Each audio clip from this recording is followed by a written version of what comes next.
Саламатсыңарбы балдар? Бүгүнкү биздин өтө турган сабагыбыз кыргыз адабият сабагы мугалим Бердалиева Света Ташбайына. 11-класс адабият сабагы.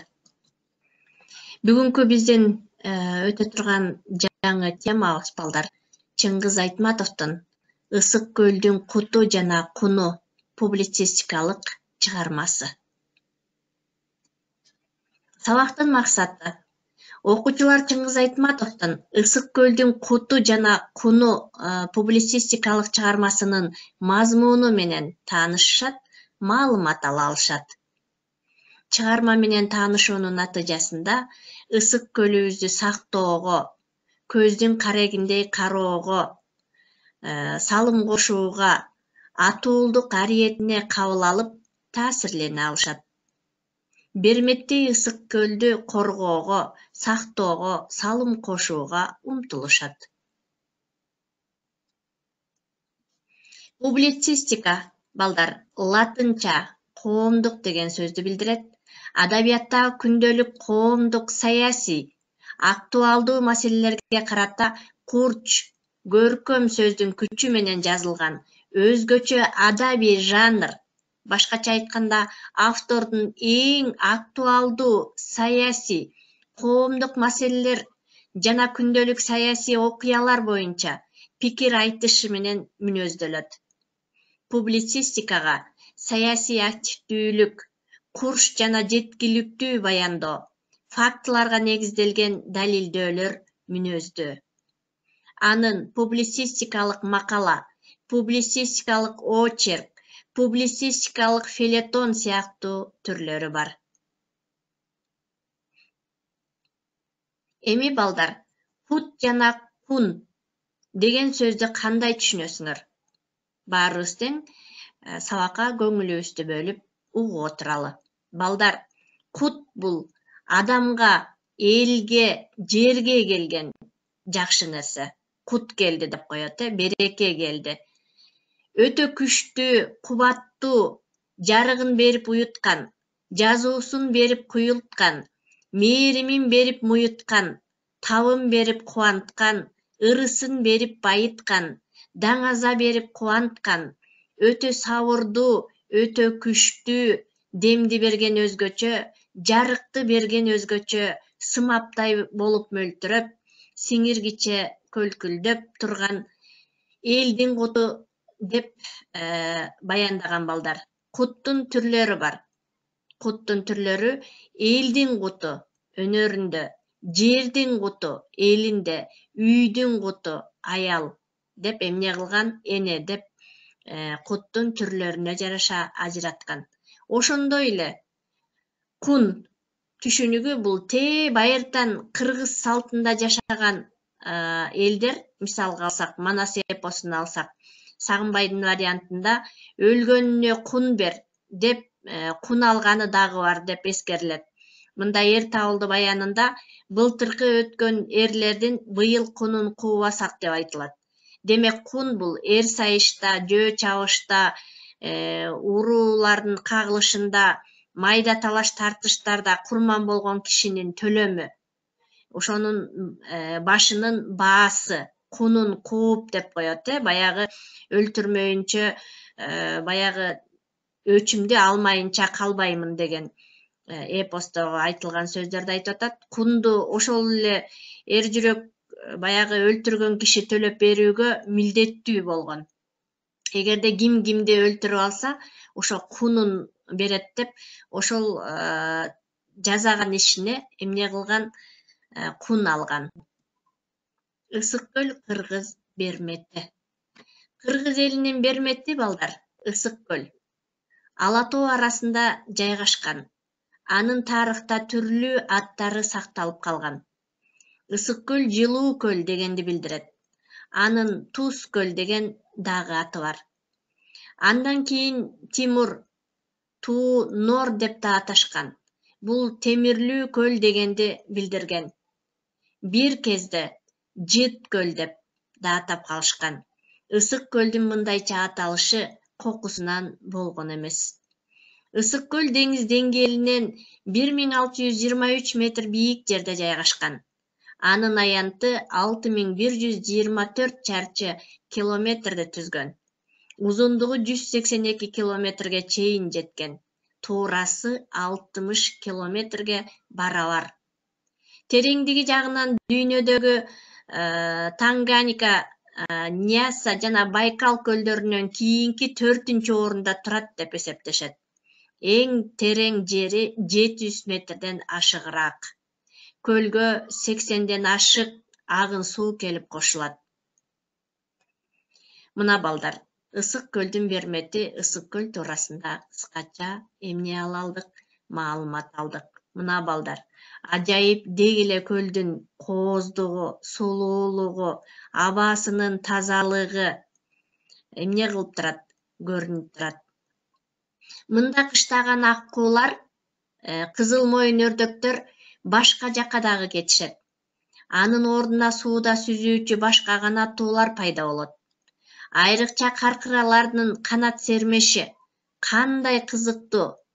Ал эми көз талдырган канат сермеген көк кытандарычы. Бардык келген куштардын тобун карап отурса, көп нерселерди байкоого болот. Ошентип Ысык көлгө 16 түрдө келген куштар учуп келишет. Уяларды салышат, жумурткалашат, балапан чыгарышат. Ысык көл эс алуучу жайдан башка дагы туризмдик борбор. Башка өлкөлөрдөн туристтер, альпинисттер жана саякатчылар келип турушат. Алар көлдүн кооздугуна, тунуктугуна, абаанын тазалыгына суктанып кайтышат. Көлдө балык өстүрүүчү жана кармоочу чарбалар бар. Алар чабак, осман, маринка жана сазан сыяктуу көп балыктардын түрлөрүн кармашат. Ар түрлүү ооруларды айыктыруу үчүн дагы Кой Сары, Ысык көл, Ак суу сыяктуу курортторго барып эс алышат. Ысык көл, ажайып Ысык көлдүн кооздугу. Көлдүн климаты мээлүүн, абасы таза, нымдуу. Ысык көлдүн туш тарабы тоолор менен курчалган. Күнгөй Тескей ала тоолору аскасы асман тиреп, өзүнчө бир көрктүү көрүнөт. Ысык көлдү даңазалап акындар ыр дагы жазышат. Жазуучулар тамшандырган көлөмдүү китептерди, уламыш жомокторду да жаратышат. Таланттуу акын Алыкул Осмонов үчүн көл түгөнгүс тема болгон. Акын эргип, суктанып, көлдү сүйгөнүн жана анын кереметин өзүнүн канаттуу ырларында да көрсөтө билген. Ысык көл кээде тынчта, кээде толкун, толкуса толкунуна тең ортокмун. Турмушта канча жолдош күтсөм дагы бир сырлуу мындай жолдош күткөн жокмун деп ырда дагы эмне кылган, Ысык көлдү сүрөттөгөн. Ысык көл Манас эпосундагы топоним. Манас эпосунда ошо байыртадан мекендеген жерлеринин бири катары дагы эскерилет. Мында ата журтун баскынчы жоодон бошотмок болуп, Алтайдан аттанып чыккан Манас ушул келе жатып Ысык көлгө туш болуп, анан Ысык көлдү көрүп суктанганы айтылат. Ысык көлүбүздүн кооздугу. Ошол Манас эпосундагы Манас Ысык көлдү карап, Ысык көлгө суктануу менен төмөндөгү ыр саптарын айткан. Береке экен белекен, пенде көрчү жер экен. Жер дегенде адамды кан кылуучу жер экен. Жээк жерге баарысы бай кылуучу жер экен. Ортосу көк көл экен, суусунда миңдей төр экен. Жер деген адам бай болчу, көлүндө ырыс бар экен деп Манас көлдү карап суктанган экен. Илгери кишилер оору сыркоо болсо, ушул ооруканага эмес, сыйынып даарат алып, бетине, ооруган жерине дары сыяктуу суусунан сүрткөн экен. Ушул дарылык касиет эмне деп ойлойсуңар балдар? Кайсылар ушул көлдөгү дарылык касиеттер силердин оюңар боюнча кайсылар балдар? Деги эле биз эмнелерди атай алабыз? Ысык көлдүн кумун. Себеп дегенде кумда дагы эмне кыла алышат адамдар? Ооруп жаткан жерлерин ошол тамандан ысык кумду өткөрүү менен дагы дарылана алышат. Андан тышкары баткагы, минерал суулары, дары өсүмдүктөрү, мына ушулар дарылык касиетке эмне экен балдар? Ээ экен. Азыр көл жээгинен эмнелерди көрүүгө болот? Деги эле Чыңгыз Айтматов ушул көл туурасында эмнелерди бизге айтып, эмне кандай мүдөлөрүнө жетпей калган? Деги эле биз азыр бул жерден Ысык көлдүн жээгинен таштандыларды көрүп турабыз. Ар кандай бутылкалардын, шишелердин сыныктарын жана ар кайсы жерлерге таштандыларды таштап кеткендигин эмне кылып турабыз? Көрүп турабыз балдар. Мына 100 жыл мурда балыкты кылыч менен сайып алып атса, азыр тор менен кармоого балык калбады дейт.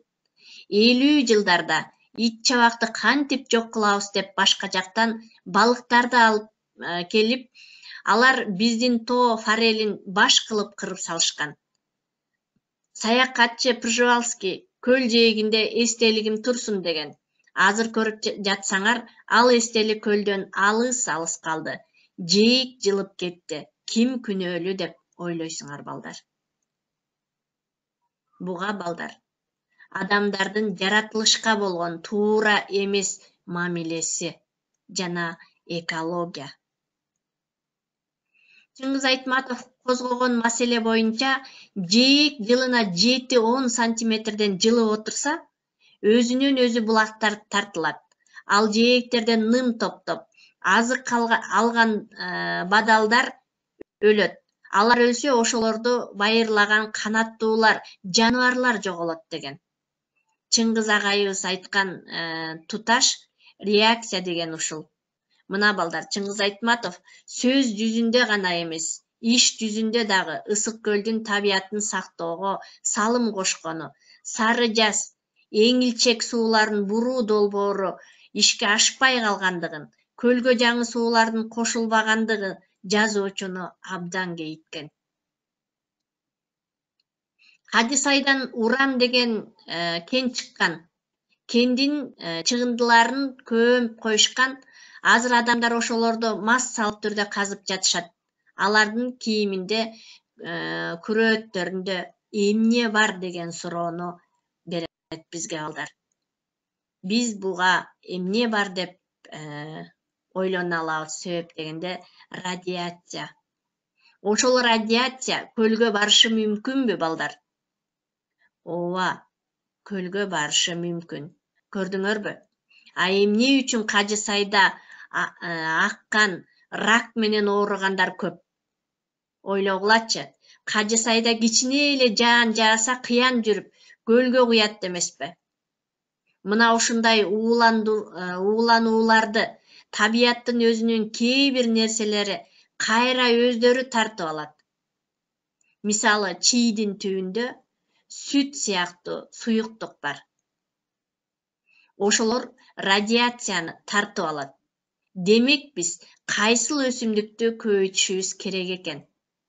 Мына балдар, биз ошондуктан эмнени чийди өстүрүшүбүз керек экен.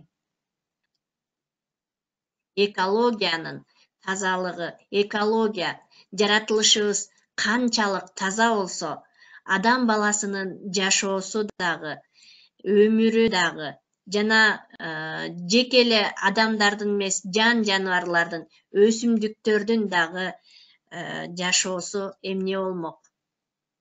Өзгөрүлмөк балдар. Анда эмесе автордук креслодо ой толгоо боюнча биз төмөндөгү суроолорго өзүңөр эмне кылып отурасыңар балдар? Даярданып суроолорго көңүлүңөрдү бургула. Сиз жазуучу байкаган дейт.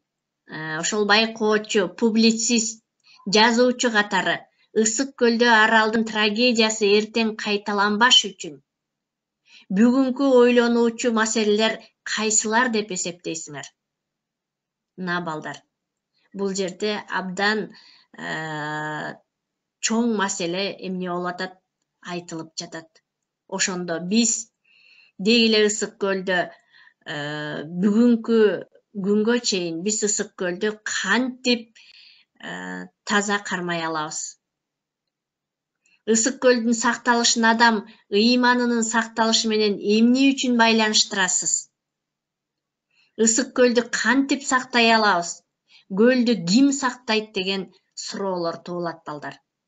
Мына ушул суроолорго ойлонуу менен жана кантип биз көлдү сактап кала алабыз? Кантип баягы таза кармай алабыз деген суроолорго өзүбүз эмне кылабыз? Жооп беребиз балдар. Мына балдар, канчалык экология таза эмес болсо, ошончолук жашоого мүмкүнчүлүк аз болот десек жаңылышпайбыз. Ал эми экологиябыз, жаратылышыбыз канчалык таза болсо, ошончолук адам баласына, деги эле баардык жашап жаткан тирүү жандарга эмне болот экен? Экологиянын тазалыгы, ден соолукка жакшы. Андан тышкары балдар, бул публицистикалык ой толгоонун азыркы учурда актуалдуу десек болобу? Ой толгоолор. Мына биз көптөгөн суроолорду берип алдык. Эгерде сен Ысык көлдү коргоого далалат кыла аласыңбы? Кандай далалат кыла аласың Ысык көл үчүн? Ал эми бүгүнкү күндө көлдүн экологиясы сени ойлондурабы? Мына баардыгыбыз тең ушул маселе боюнча эмне кыла алабыз балдар? Ой толгоолорду жүргүзөбүз. Канткенде биз Ысык көлдү коргой алабыз?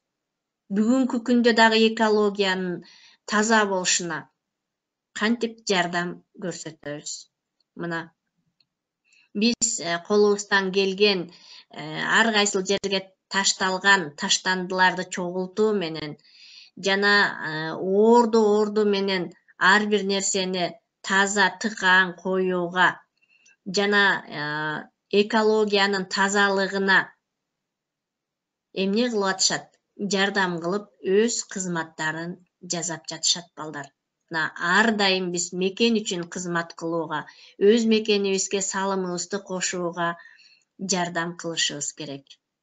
Анда эмесе балдар, бүгүнкү сабакта биз Чыңгыз Айтматовдун кайсы немесин Ысык көлдүн куну жана куту деген тема боюнча кыскача маалыматтарды ала алдык. Анда эмесе биз эң биринчи ошо публицистикалык макалалар, очерктер, фельетондор туурасында маалымат алдык. Андан кийин ошо кут деп жакшы баягы адамга кубанычтуу күн келгенде кут келди деп айталат экенбиз. Ал эми кун деп бул туура эмес иш жасаганда, бирөөнү баягы өлтүрүп алганда кунуң кууйт деп, ошо кун сурайт деп бул жерде эмне кылган экен? Сөздүн чечмелениши берилген. Мына деги эле куттун түрү, элдин куту, жердин куту, үйдүн куту деп айтылат экен балдар. Биз ушул жерден эң жакшы биле турган жерибиз үйдүн куту бул эне болуп саналарын эң жакшы билебиз балдар. Ошондуктан биз деги эле Ысык көлгө сыйынуу менен, Ысык көлдү көздүн карегиндей сактоого, ар кандай жаман ыплас таштандыларды таштабоого ар кимибиз үйрөнүшүбүз керек балдар. Мына балдар. Ошондуктан биз бүгүнкү сабакта үйгө тапшырма Ысык көл кыргыз бермети деген темада дил баян, публицистика эмне кылабыз? Жазабыз. Анда эмесе балдар, бүгүнкү сабакка көңүл бурганыңарга чоң рахмат. Саламатта калгыла балдар.